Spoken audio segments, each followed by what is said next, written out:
momento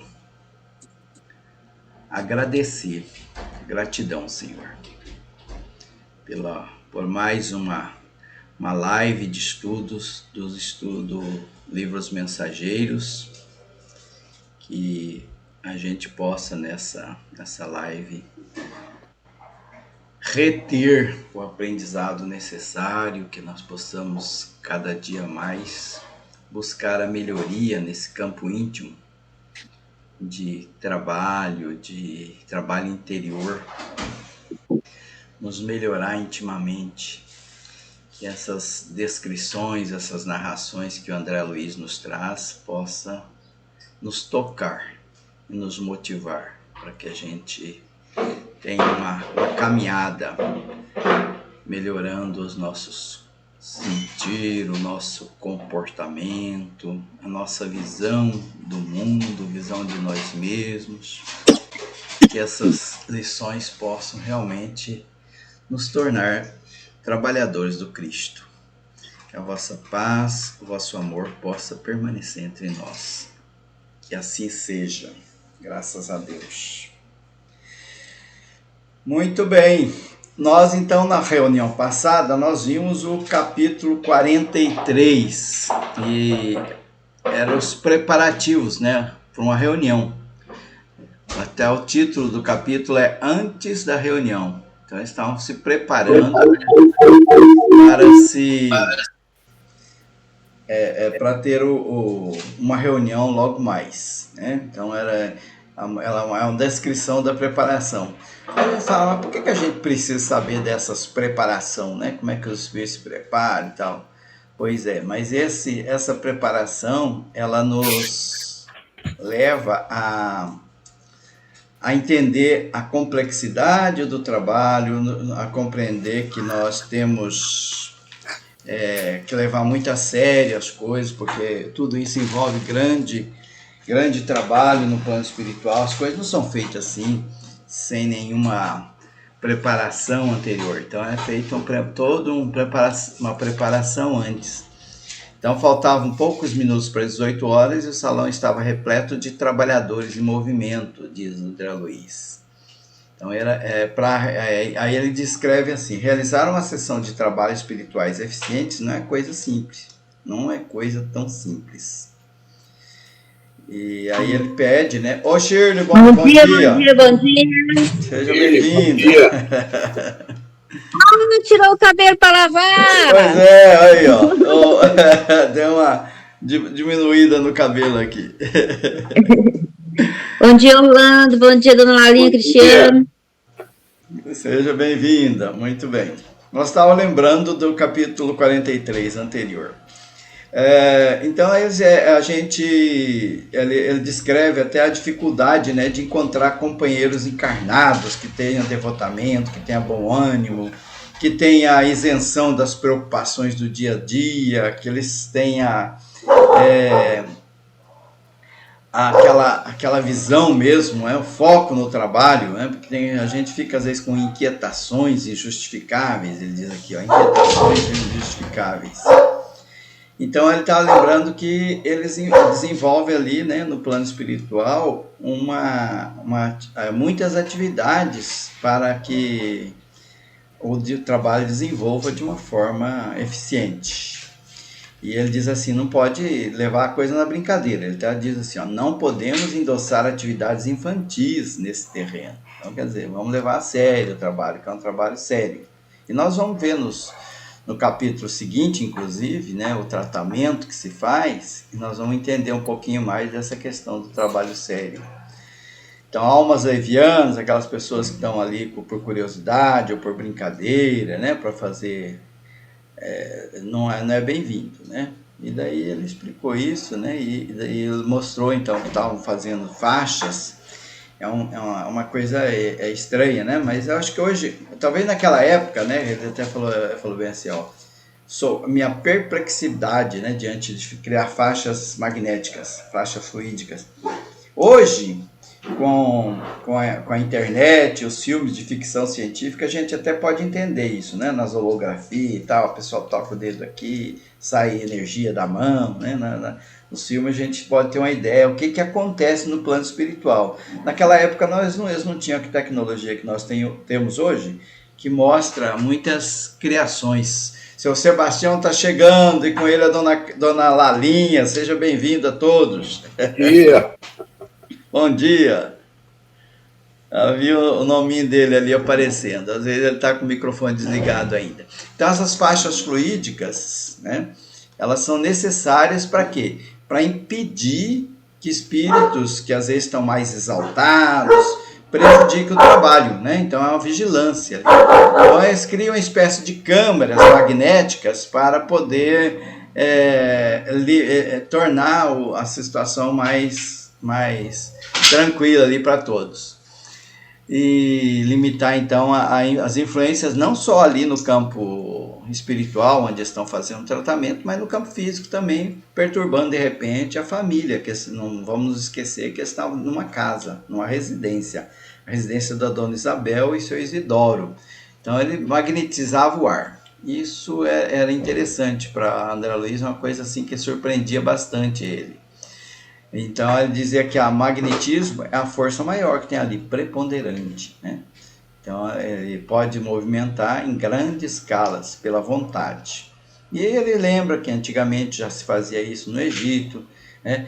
Nós devemos lembrar, né, talvez quando nós estudarmos a evolução em dois mundos, nós vamos entender um pouquinho mais, né, dessas civilizações que tinham alguns conhecimentos tecnológicos maior, né, do que os habitantes aqui da Terra, e eles já manuseavam algumas dessas questões, né, de fluidos magnéticos, né?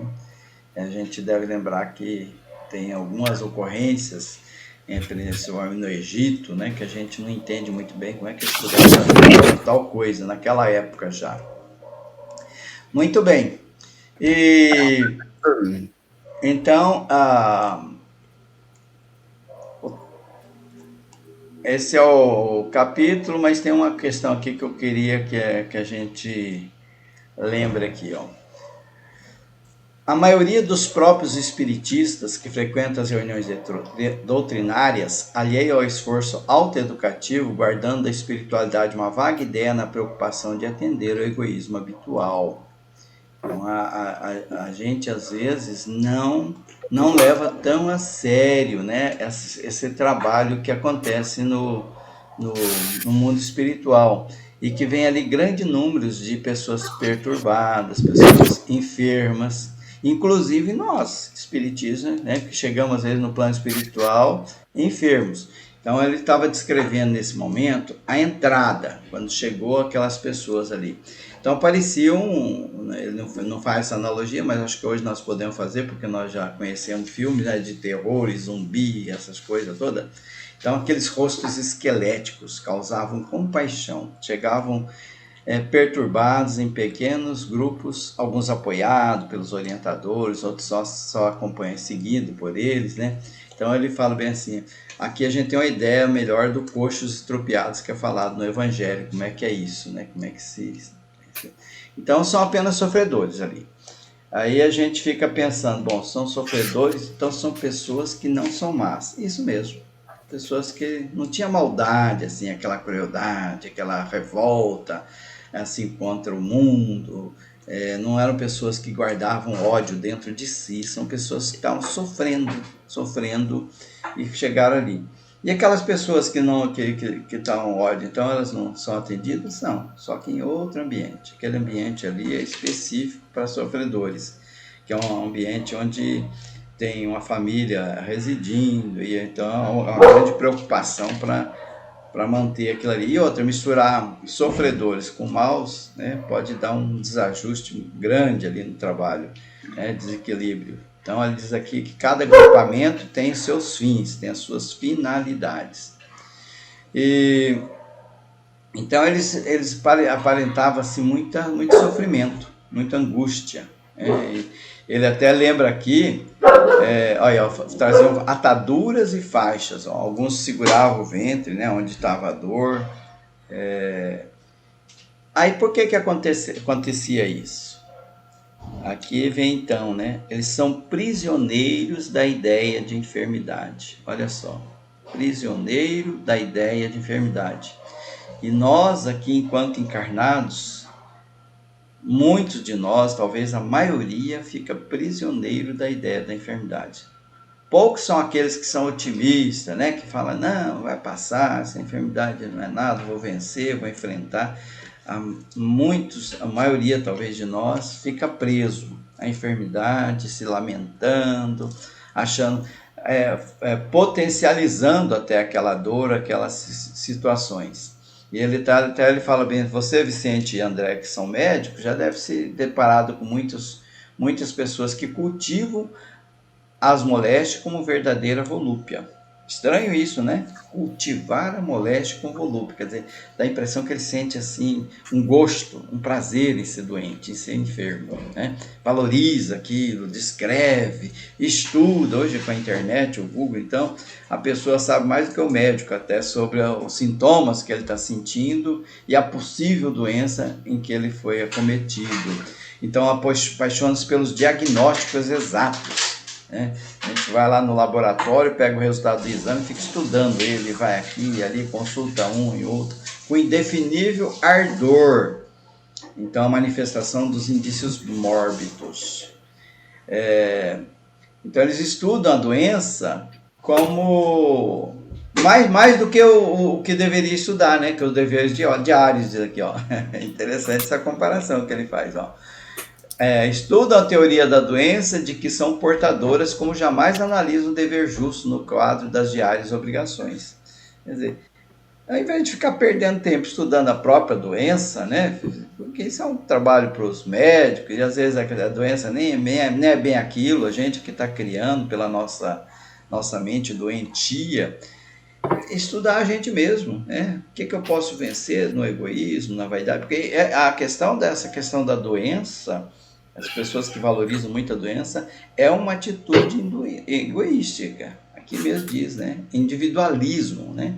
Então as pessoas querem atenção sobre si e daí descuidam das obrigações outras que eles deveriam cuidar. Descuidam da própria família, dos filhos, do esposo ou da esposa, porque ficam naquela questão de voluntárias, prisioneiras, diz aqui, né? Enfermidades que se constituem voluntárias prisioneiras. Então eles ficam presos àquilo ali, e uma enfermidade na família, geralmente ela traz problemas para a família inteira, né? Leva a enfermidade para todos, não que a pessoa vai ter aqueles sintomas, mas vai ter outros tantos, né, sintomas de enfermidades outras da mente, porque as pessoas se amam, né? Uma família,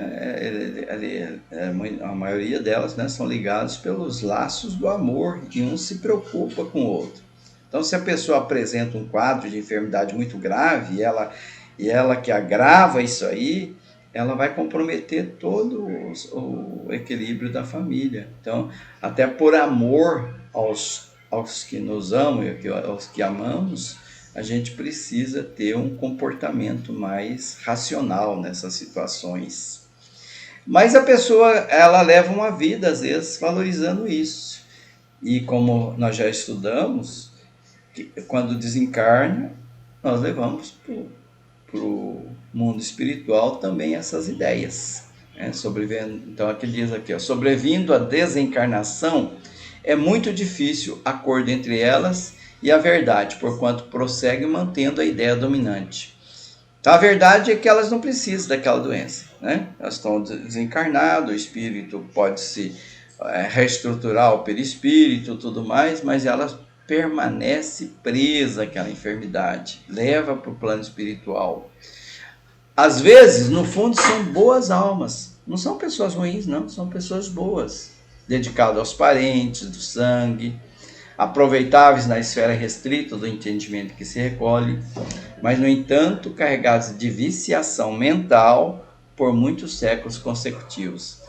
A gente, às vezes, nas reuniões mediúnicas, a gente recebe presença de espíritos que estão, às vezes, acreditando que estão numa cama de hospital há centenas de anos. Estão ali e continuam presos àquela doença, continua sentindo aquela enfermidade, né? Por muitos séculos, às vezes, né? Aqui, ó, viciação mental por muitos séculos consecutivos. Bom, então demoramos todos a escapar daquela velha concha do individualismo, né? Então aqui ele lembra que esse tipo de comportamento é individualismo. Individualismo é sinônimo de egoísmo. A visão universal, né, da universidade, a visão da universalidade custa preço alto e nem sempre estamos dispostos a pagá-lo. Então nós temos dificuldade de ser mais fraternos uns com os outros. A gente acaba querendo atenção tudo para nós, não queremos renunciar ao gosto antigo, fugimos aos sacrifícios louváveis. Então a gente não quer sacrificar aquela enfermidade. Eu me acomodei com ela. Às vezes aquela enfermidade foi construída lá, aquele comportamento, né? Não a enfermidade, mas aquele comportamento foi construído lá na infância. De que maneira? Às vezes a criança, quando ela está enferma ou tem alguma indisposição qualquer, toda a família se redobra de cuidados e dá tudo o que ela quer, né? Até aqueles doces, aquelas coisas gostosas que ela não pode ter enquanto saudável, né? Porque a família se preocupa, isso pode causar algum dano. Quando libera tudo, né? Chocolate, sorvete, tá? O que você quiser, meu filho, tá aí, né? Porque você está enfermo, então você precisa, redobra de cuidados. Aí ela cresce com aquela ideia, opa, se eu ficar doente, eu sou mais amada, né? Confunde amor, né? Sou mais amada. E daí cresce com aquela ideia fixa. É claro que isso não é uma regra, estou falando de algumas situações. Tem criança que dá um tropeção ali, dá uma ralada no joelho, fala, não, vai lá, corre o pai e a mãe para cuidar, ela fala, não, tá tudo bem, e continua brincando, né? Rindo, né? Agora tem outras que são mais dependentes, né, dessa situação. Então é a questão, né, de estar atento a esses sinais para dar uma educação mais saudável, né, para que ela não fique refém, prisioneira dessa situação no futuro, ou então para que pelo menos diminua isso, que é uma responsabilidade dos educadores. Muito bem, alguém quer comentar alguma coisa? Que no final, na semana passada, nós não terminamos esse capítulo, né? Então nós estamos nos atendo um pouco mais, relembramos, né, que a semana passada nós aprendemos mais a preparação do ambiente. Agora ainda não chegamos no 44. Muito bem. Então a pessoa fica escrava, diz aqui, né? Com ora, desse modo, quem cultivou a enfermidade com adoração submeteu-se ao império. O império que domina, né? Então, aquele tipo de ideia predomina na pessoa. Ela fica dominada por aquilo ali. Bom, então, remediar a saúde e viciar a mente são duas atitudes essencialmente antagônicas entre si. Não é estranho, né, esse comportamento nosso? É o contrário do que a gente quer. Se eu quero me curar, por que eu fico alimentando dentro de mim a ideia da doença? Porque é um fato, a gente estuda sempre sobre isso. A mente controla a maioria das situações que acontecem no nosso corpo físico. Então, muitas enfermidades são criadas pela nossa mente, somatiza e torna-se físico, né? Muitos cânceres, por exemplo, eles nascem aqui na mente. Não todos, é claro, né? Tem cânceres, ou enfermidades que são heranças, né, genética e tudo mais, tem alguns que a pessoa veio mesmo para passar por ela, mas muitas das enfermidades são criadas pela nossa mente, somatiza e se torna física. Então, ali muitos choravam baixinho, outros gemiam mais alto, né? Então era um ambiente assim, bastante triste, né?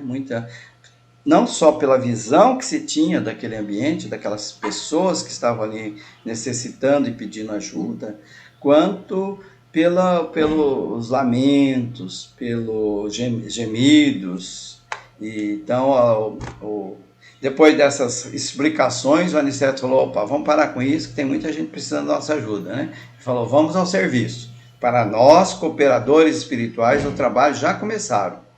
A prece e o esforço dos companheiros reencarnados apresentarão o termo dessa reunião de assistência e iluminação em Jesus Cristo. Com isso, nós encerramos o capítulo 43. Vamos ao 44. Enquanto isso, alguém quer comentar? Tá aberto aos comentários. Alguma contribuição, né, nessa área? Algum de nós tem essa mania de doença, não? Como é que chama isso aí mesmo? É hipocondríaco, né?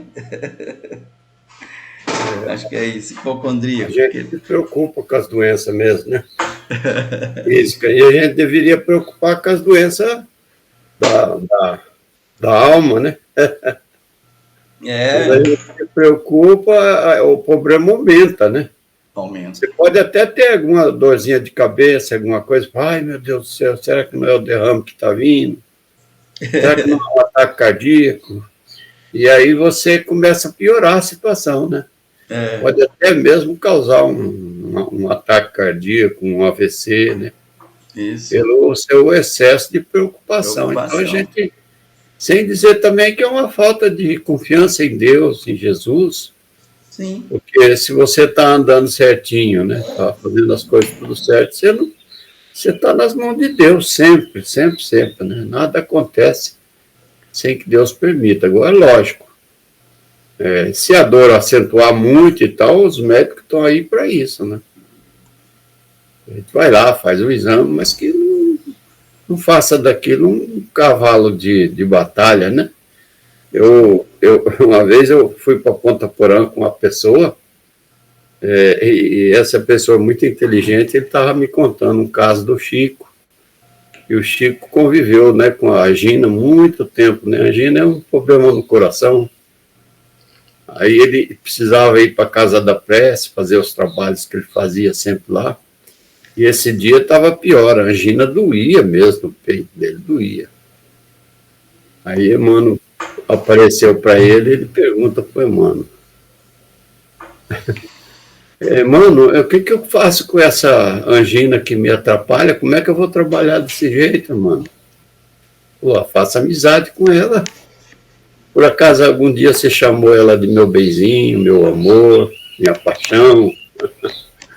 Começa a tratar ela assim, e aí quando você pegar a amizade dela, você fala, oi, dá um tempinho só para mim trabalhar hoje. Não pede para ela sair de perto de você, porque aí você está ofendendo ela, né? E assim são nós, com as enfermidades, né? Tem enfermidade que você pode conviver. Eu não sei, eu sou até suspeito de falar, porque eu não gosto de ir de médico, né? E também a gente tem que ir, né? Não tenha dúvida, os médicos estão aí para isso, né? Vamos fazer um check-up. Mas que não faça daquilo um cavalo de batalha. Ah, eu estou mal, eu estou doente, né? Que aí o bicho pega. É por aí, João. Você conhece esse cara que falou isso para mim? Não. Contou essa história? Do Chico Xavier, não sei, não arrisco. Foi você mesmo. Muito bem, passeando. É a questão do acolhimento, né, da aceitação, né, das coisas. A gente cria, né, uma resistência, diz que a resistência, ela torna mais difícil as coisas, né? Então, aceitação. Então, fazer amizade com a doença, com a enfermidade, é uma saída que apresentou para o Chico Xavier. Então, é ressignificar a situação até. O que é ressignificar? É tornar aquilo que a gente acha assim, uma coisa extremamente ruim, uma coisa boa. É possível? Ué. A enfermidade ela não leva a gente a alguns conhecimentos de nós mesmos, algumas reflexões. Às vezes aquela pessoa que tem uma vida agitada, né? Não para nada e está agitada aí, de repente dá um tropeção e fratura uma perna, alguma coisa, e fica acamado aí 6, 8 meses. É a oportunidade de meditação, de reflexão, de dar uma parada, de dar uma diminuída naquele ritmo alucinante que levava a vida, que nem observava as coisas, que nem vivia, né? Nem aproveitava o viver. A gente, às vezes, acontece isso, né? Até no alimentar. O alimentar é um momento assim muito de prazer, né? A gente sentir o sabor da comida e tudo mais. Tem pessoas, né? A dona Badia dizia assim, dona Badia é minha mãe, né? Engole a comida igual cobra, né? Cobra não mastiga, acho que não toma gosto, né? Ela falava isso. Você engole igual cobra. Então por quê? Porque a gente precisa saborear a comida, né? Saborear tudo, saborear a vida, saborear o cafezinho, saborear o chimarrão, saborear a companhia das pessoas, né? Às vezes a gente não tem esse... Mas vamos lá. Alguém quer comentar mais alguma coisa ou vamos passar já para o 44? A dona Lalinha hoje está quietinha, mas é que o microfone dela também está desligado. Eu percebi aqui. Muito bem. O 44 é quando ele chamou, então, vamos mãos à obra, né? Vamos trabalhar, vamos distribuir paz de reconforto. Tem muita gente sofrendo aqui, tem muita gente com dores. Aí André Luiz falou, mas como assim? Eu não estou preparado para um trabalho dessa natureza? Estou? Será que estarei preparado? Aí o Aniceto disse a ele, claro, por que não? Né? Como não?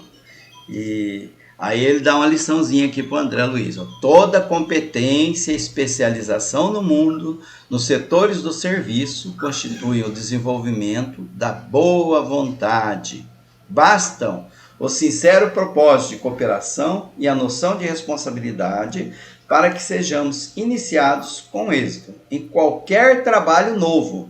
Então não é só o trabalho lá na casa espírita, não é só o trabalho espiritual, né? Todo trabalho, né? No mundo, toda especialização no mundo, é boa vontade, né? Que comanda ele. É aquele desejo sincero de realização, de cooperação, de responsabilidade que vai levar o êxito a ele. Então todos podem fazer alguma coisa, né? Todos têm condições de realizações. Então, essa é a lição que ele passa. E então, ao ouvir isso, o André Luiz e o Vicente se ficaram estimulados, e daí André Luiz lembrou da Narcisa. Lembra da Narcisa? Aquela enfermeira que trabalhava lá no nosso lar, incansável, né? Que a pessoa precisava falar para ela dar uma repousada, sair do trabalho um pouco, porque ela estava ali sempre ajudando um e outro. E André Luiz então lembrou dela que parecia que ela era até prisioneira do sacrifício. E ela lembrou das palavras dela, que ela disse para o André assim, André, meu amigo, nunca te negues, quanto possível, a auxiliar os que sofrem. Nunca te negue, quanto possível, auxiliar os que sofrem. Apareceu a oportunidade de ajudar alguém? Ajude. Né? Não discuta com você mesmo, que às vezes a gente fica com essa questão, né, de julgamentos. Né? Será que ele merece? Será que ele merece? Quem sou eu para julgar alguém, achar que alguém é merecedor ou não da minha ajuda? Tem que ajudar e pronto. O que Jesus ensinou? Né? Como é que foi que Jesus ensinou? Ao pé do enfermo, não ouvides que o melhor remédio é a renovação da esperança. Então, pessoa que está doente, que está em situação difícil, o maior remédio qual que é? Renovar a esperança. É levar para aquela pessoa uma palavra de consolo e de futuro. Falar, isso vai passar, Deus está no comando, Jesus está presente na sua vida, né? Fala-lhes do divino ensejo do futuro, né? Fala do futuro para ele. Se fores procurado algum dia pelos espíritos desviados e criminosos, aqui ele já está falando daqueles que são voltados para o mal, né? O que tem que falar com eles? Não profira as palavras de maldição. Quando a gente, não, mas essa pessoa fez isso, aquilo, cometeu aquele crime, a gente já lembra a coisa do lado ruim. Não lembra que ali tem um filho de Deus, uma uma pessoa que está no caminho para se reabilitar também, igual eu. Todos nós, se formos analisar o nosso passado e talvez até o nosso interior, nós vamos perceber que nós somos criminosos também. Fomos e ainda somos, muitas vezes. Né? Então, anima, olha, eleva, educa, olha as palavras, anima, né? Motiva ele, eleva, né? Fala bem assim, ó, você vai vencer, fica tranquilo. Não, mas eu ainda tenho aquele ressentimento, eu ainda sinto aquela vontade de esganar o sujeito. Não, mas você vai vencer isso, fica tranquilo, é Deus no comando, né?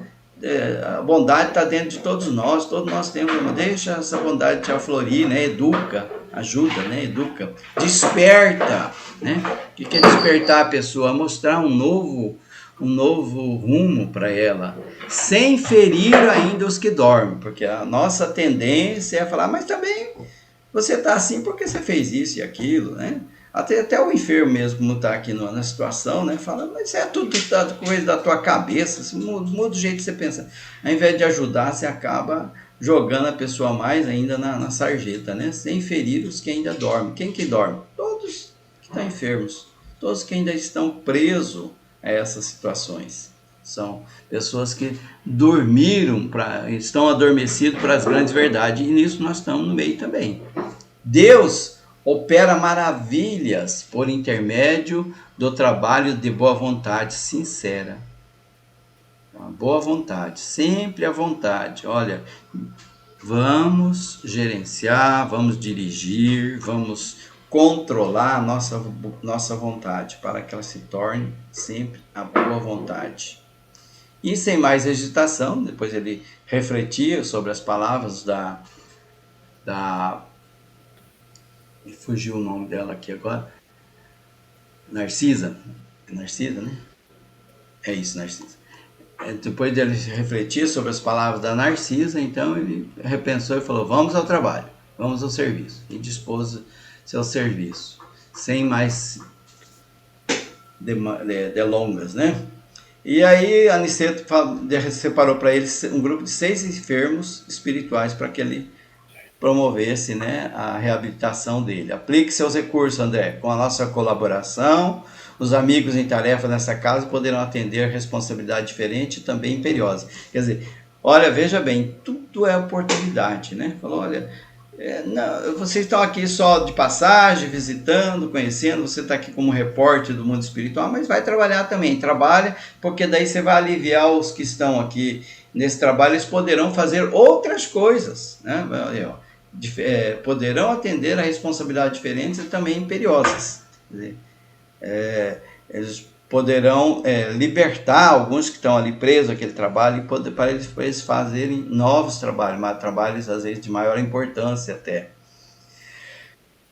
Os mais apagados trabalhadores do bem, rejubilem-se, né? Fiquem felizes pela exemplificação nas lutas comuns e edifiquem no Senhor Jesus, porque nenhuma das suas manifestações ficam perdidas no espaço e no tempo.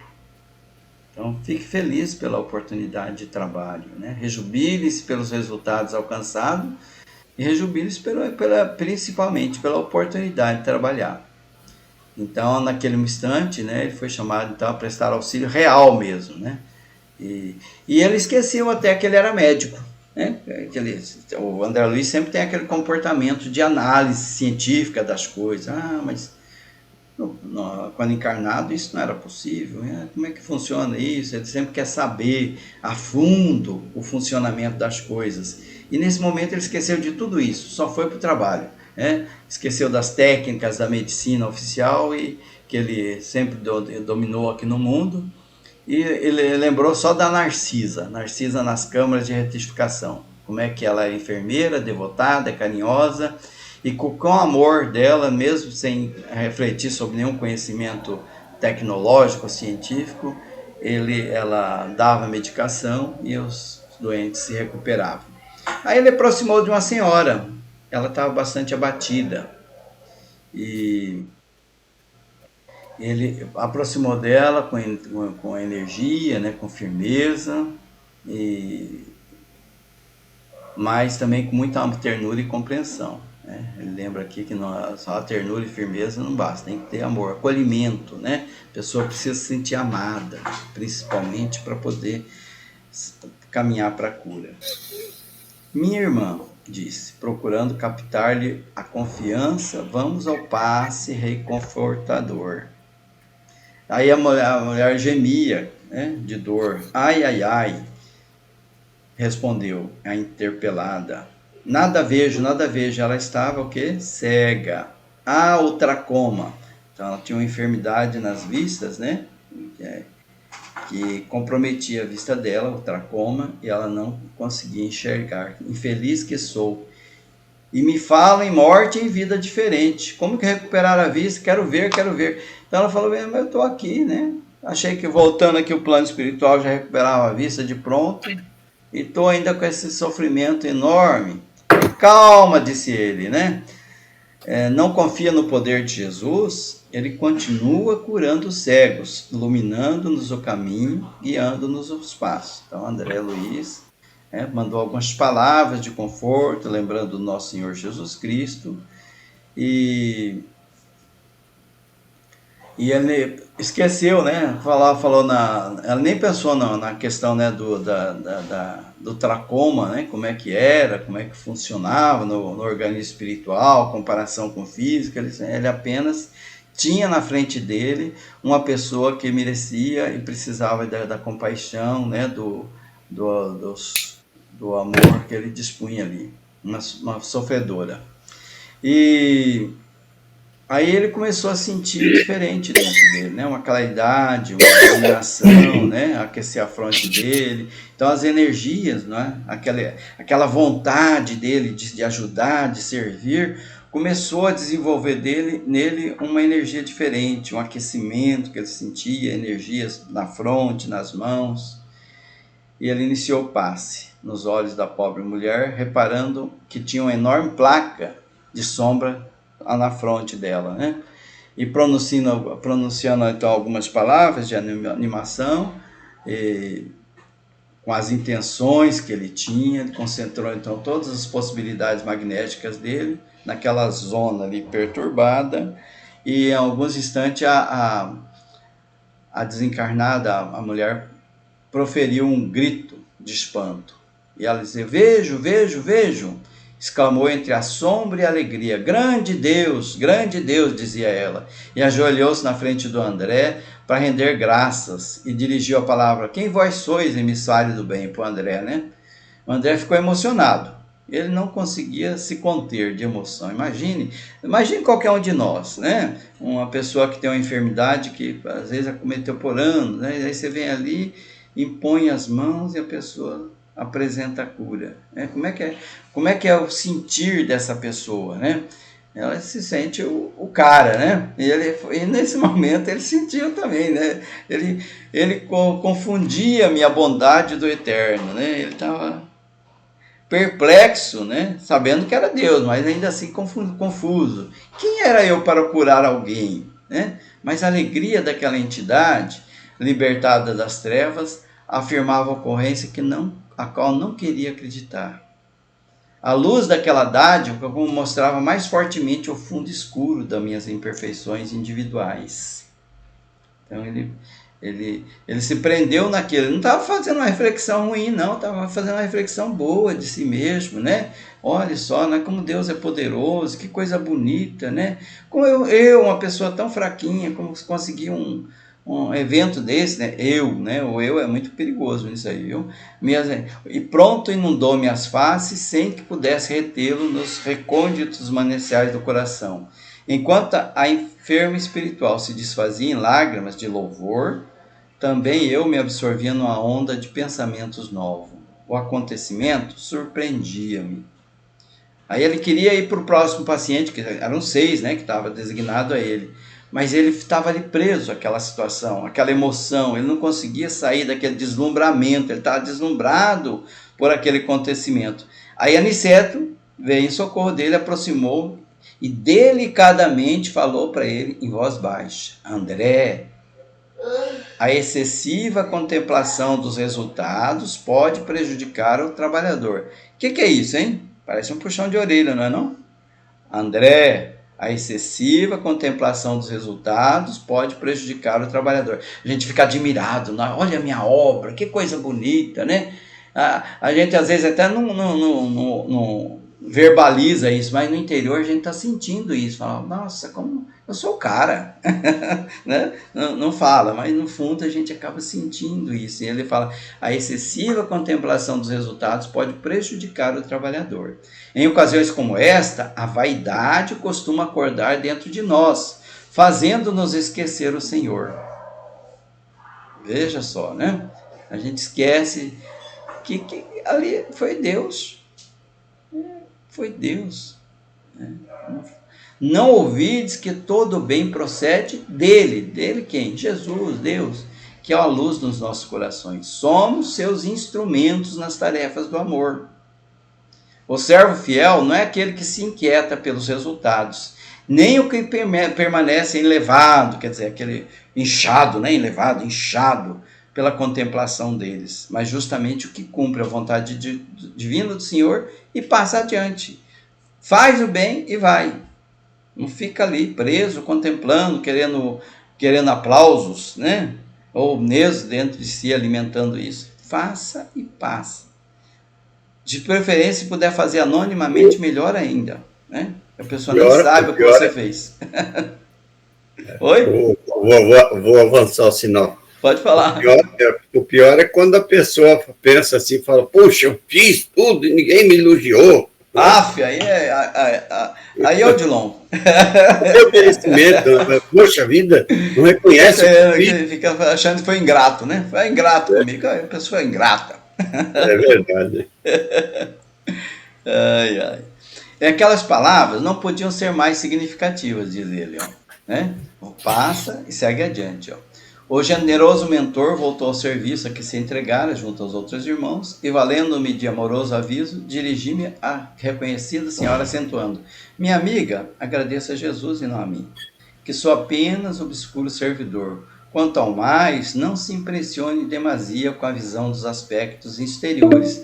Acho que isso aí ela nem entendeu o que ele estava dizendo, né? Ela estava tão eufórica com o resultado, porque ele falou bem assim, ó, desenvolva a sua luz, o que? Interior, né? Sua visão interior, ó. Quanto ao mais, não se impressione demasia com a visão dos aspectos exteriores. Volte o poder visual para dentro de si mesma, para que possa consagrar ao Senhor da vida os sublimes dons da visão. Aproveite essa oportunidade para fazer mais em benefício de si mesmo, melhorando, né? Desenvolvendo a visão interior, de enxergar melhor dentro de si mesma. Notei que a ouvinte se surpreendia com as minhas palavras, que lhe pareceram talvez inoportunas e transcendentes, mas novamente, firme na apreensão do dever, acerquei-me do enfermo próximo. Então, ela não entendeu muito bem o que ele falou, mas não tem problema, ele falou. Lembra da palavra do semeador? Semeia, né? Semeia e passa, serve e passa, cura e passa, nada de ficar ali preso. E no semeador, como é que acontece ali? Né? Uma mixaria, um pequeno grupo de pessoas é que aproveita a boa semente, né? Que é o terreno fértil, né? A maioria dos terrenos se perde. E assim é o semeador, né? Não tem que se preocupar com quem vai produzir a semente e tal. Vamos produzir. Aquele que pegar a semente vai produzir 100 por 1, que é o que diz a parábola, né? Vai produzir muito, né? Então, se preocupe em semear apenas, né? Faça o teu trabalho e passe. Então, o próximo enfermo era um infeliz irmão que falecera no Gamboa. Gamboa, lembra que nós estávamos num bairro do Rio de Janeiro, né? Então, um bairro de lá. E ele morreu vitimado pelo câncer. E ele apresentava a face assim, toda deformada, né? Já apresentava horrífico aspecto na face, né? Aí ele aplicou passe de reconforto, pensamentos, né, de bons para ele, palavras de bom ânimo, e ele viu assim que ele a pessoa estava tomada de considerável melhora. Prometia-lhe interesse, amigo, a fim de internar-se em alguma casa espiritual de tratamento, recomendando que preparasse a vida mental para colher semelhante benefício. Então ele começou a trabalhar a cabeça dele, falar: você vai se internar, né, no hospital, numa casa de repouso, para trabalhar melhor, para tratar melhor esses ferimentos. E depois ele foi para atender mais outros dois, né? Dois ex-tuberculosos, do Encantado. Encantado também é um bairro lá do Rio de Janeiro. Uma senhora que desencarnou em Piedade, em consequência de um tumor maligno, e um rapaz de olaria, né? Que se desprenderam no choque operatório. Então ele morreu, né? Com um choque operatório. No meio da cirurgia ele desencarnou. Mas nenhuma desses 4 últimos manifestou qualquer alívio. Olha só como é que é a proporção ali, né? Dos 6, 2 ele conseguiu avançar. Uma foi a cura instantânea, o outro foi para a internação, mas apresentou uma melhora significativa. Os outros 4 não conseguiu êxito, né? Persistiam as mesmas indisposições orgânicas, os mesmos fenômenos psíquicos de sofrimento. Terminada a tarefa que me fora cometida, reuni-me ao nosso instrutor e Vicente, que me esperava no canto da sala. Então, ali então foi a descrição dessas 6 enfermos, né? E a gente refletir, né, que a cura, ela não se processa para todos, né? E a reflexão nossa que nós levamos aqui da Terra aquilo que nós guardamos dentro de nós. Nós é que guardamos isso, né? Se a gente se livrar disso aí, a gente pode ter uma entrada, né, no plano espiritual bem mais confortável, né? Então a gente precisa livrar dessas viciações mentais enquanto é tempo, enquanto estamos aqui.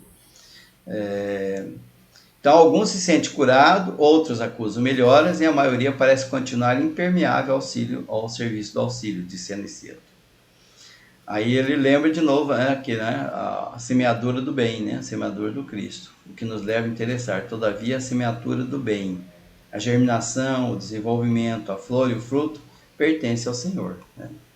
A gente nada que a gente faça, né, é nosso, né? Tudo de Deus, é Deus que faz. Ou Jesus. Vicente se mostrava fortemente impressionado e disse então: o número de entidades perturbadas espanta, vemos-los em diversos graus de desequilíbrio, desde o nosso lar até a crosta. Então ele relembrou, né, que ele veio do nosso lar, lá no nosso lar eles viram muitas situações difíceis, nas câmaras e tudo mais, e agora continuava vendo pessoas enfermas, né, em todo lugar, né, tem muitos, né? E aí o Aniceto disse: devemos esmagadora porcentagem desse padecimento à falta de educação religiosa. Então qual que é o problema? A espiritualidade, né? Aí ele vai esclarecer o que é essa educação religiosa, porque às vezes a gente confunde, que é ir na igreja. Não é bem isso, não. Não me refiro, porém, àquela que vem do sacerdócio ou que parte da boca de uma criatura para os ouvidos de outro. Não é aquela formal, né? Não é dessa religiosidade. Refiro-me à educação religiosa íntima, profunda, que o homem nega sistematicamente a si mesmo. Às vezes a gente confunde, né? Acha que está lá rezando, de joelho, de pé, ou alguma coisa assim, só com os lábios, né? A forma de se dirigir a Deus, não importa muito. O que importa é a vontade, a sinceridade. Não quer dizer que nós não podemos orar, né, muitos de nós, né, em frente a uma imagem ou de joelho e tudo mais. Não é isso.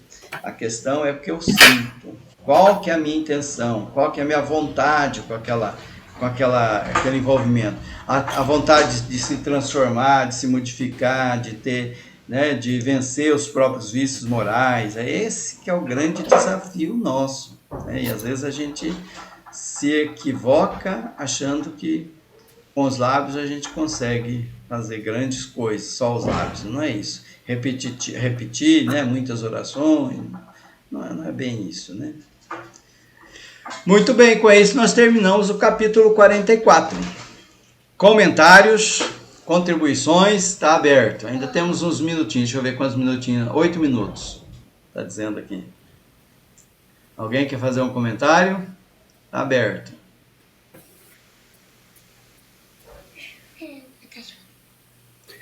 Aí nessa questão, a pessoa pensa assim, fala, não, eu para me espiritualizar tem que ser espírita, tem que ir no centro todo dia, né? Também, mas não é isso aí. Você pode ir na missa todo dia, você pode ir no culto todo dia, né? O que manda é teu coração, né? A maneira que você se comporta com as pessoas, com a tua vida, né? A mudança de comportamento é a coisa mais importante que dita para nós a nossa felicidade e o bem-estar. Né? O sentir, né? Eu acho que o sentir é muito importante, né? Porque às vezes a gente às vezes passa a imagem para todos, né? Que nós somos bonzinhos, somos do bem, mas dentro de nós de repente tem um vulcão pronto a erudir. Então o importante é isso, né? Como é que eu estou dentro de mim? Que o exterior ele possa refletir o melhor de mim. Às vezes a gente tem esse comportamento fingidor, né, que não é bom também. Muito bem. Quem mais? Ninguém mais? Vamos partir então para o encerramento, né, da nossa reunião desta manhã. Quem aí está dando um bom dia para vocês. Né? Bom dia. Mostrando que ela está de roupa. Ah, que fofinho! Ai, ai. Quem que faz a oração final? Um candidato? Dona Lalinha! Dona Lalinha está com o microfone dela desligado, acho que não ligaram para ela hoje, talvez. Ela não está conseguindo falar. Tem alguém que tem que ligar, né, Dona Lalinha, para a senhora? A Dona Shirley! Não! Vamos lá, um voluntário. Então, vou agradecer a Deus, a Jesus, né? Por esse momento especial, né? Como é bom, né? Às vezes a gente pensa assim, estou fazendo um favor pro Dilon de participar dessa live, mas a gente está fazendo um favor para nós mesmos, né? Então, nesse momento que nós elevamos o pensamento a Deus, é só gratidão, como diz o Dilon, né? Gratidão, gratidão, gratidão.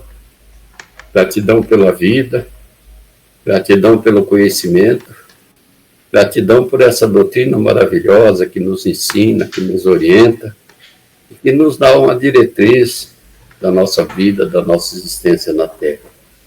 Muito obrigado, Senhor, por tudo.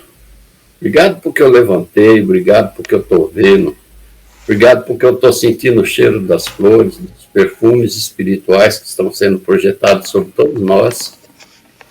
É só termos um pouco mais de percepção para sentir que a gente não está sozinho. E esse final de semana seja aquele final de semana o melhor de toda a nossa vida. Muita paz, que Jesus nos abençoe. Graças a Deus. Amém. Amém. Graças a Deus. Ô, Orlando, eu aguardo esse sábado com ansiedade. Eu acho tão bom essa reunião nossa aqui. Tem hora que eu falo assim, só posso ir depois de 9h30, se tem alguma coisa pro trabalho, sabe? Não, eu tenho compromisso, sábado, tal horário, não posso. Só quando não tem jeito mesmo, eu acho bom demais, eu agradeço a oportunidade, quando o Julião me ofereceu participar desse grupo.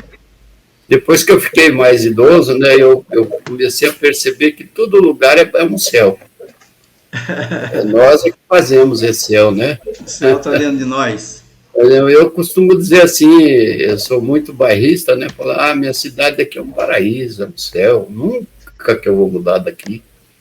Mas se eu mudar daí e ir aí para Tocantins, igual fui aí, que lugar bom, pessoas maravilhosas, que céu! Então todo lugar é um céu, depende de nós, né? Do nosso modo de vida, modo de ver as pessoas. A gente arruma amigo, irmãos, companheiros, em tudo quanto é lugar. Depende de nós.